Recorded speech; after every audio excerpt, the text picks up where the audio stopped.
You are about to hear one of the most unbelievable, just downright insane stories to come out of World War II.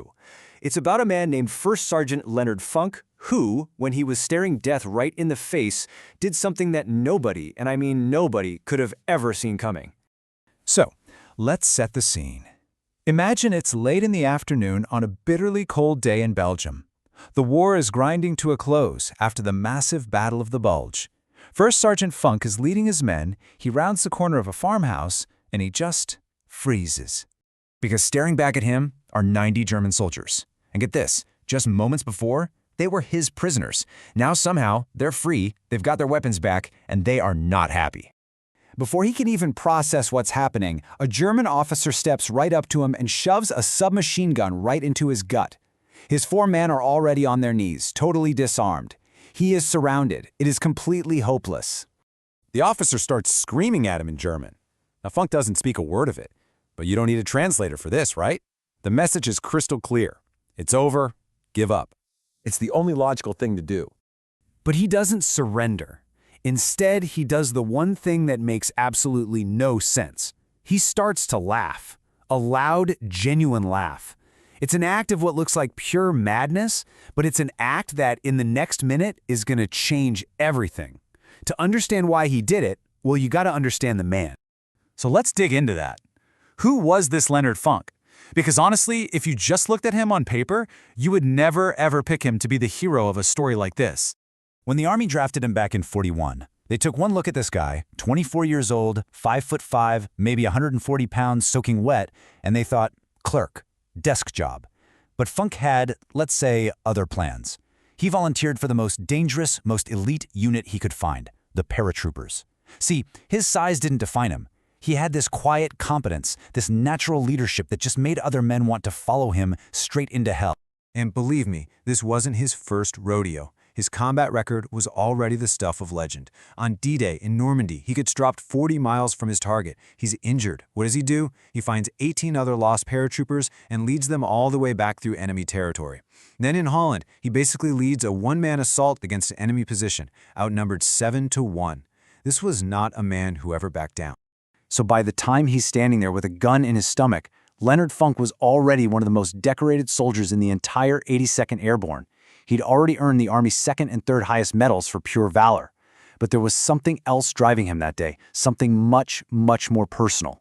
To really get why he left, we have to talk about something that happened that just changed everything for American soldiers. An event so awful, it pretty much erased any idea that this was some kind of gentleman's war. Just a month before, during the Battle of the Bulge, SS troops captured 84 American soldiers who had surrendered. They were unarmed prisoners of war, and the SS just executed them, lined them up in a field near Normandy, and murdered them. The news of this massacre shot through the Allied army like lightning, and for soldiers like Funk, it was a brutal awakening. The rules were gone. Surrendering, especially to the SS, was no longer a safe option. And after he heard about Normandy, Funk made a vow to himself, a personal promise. He would never ever be taken prisoner. He would fight to the death, no matter the odds. And that vow, made in the cold of December, was about to be put to the ultimate test. So let's go back to that farmhouse. Gun in his stomach, 90 enemies staring him down, and that vow burning in his heart.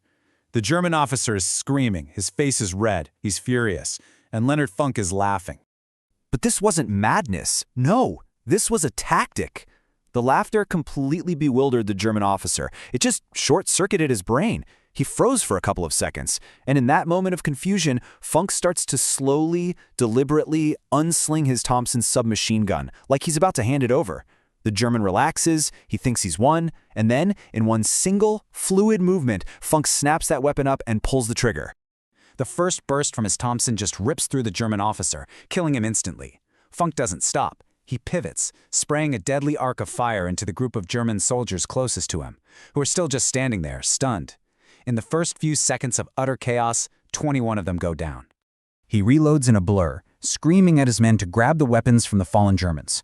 The firefight is on, and in the absolute fury that followed, another 24 German soldiers were wounded. Now let's just pause and look at these numbers.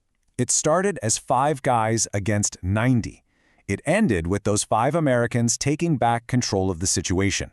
The remaining 40 or so Germans, Their leader dead, their ranks completely shattered, just threw down their weapons and surrendered. For the second time that day.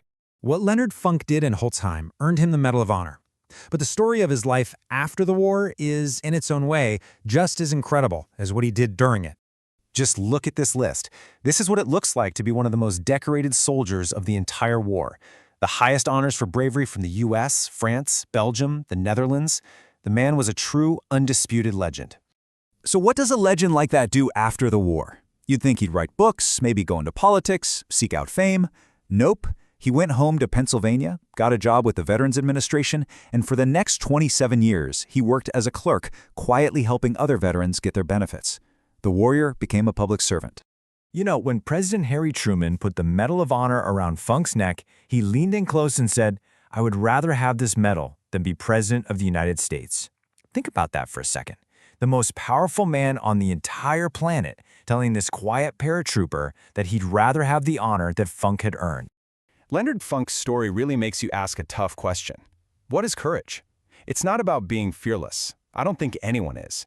Maybe true courage is what happens in that one split second when every single rational part of your brain is screaming at you to surrender, but some other part of you, some promise you made to yourself, just screams a little bit louder.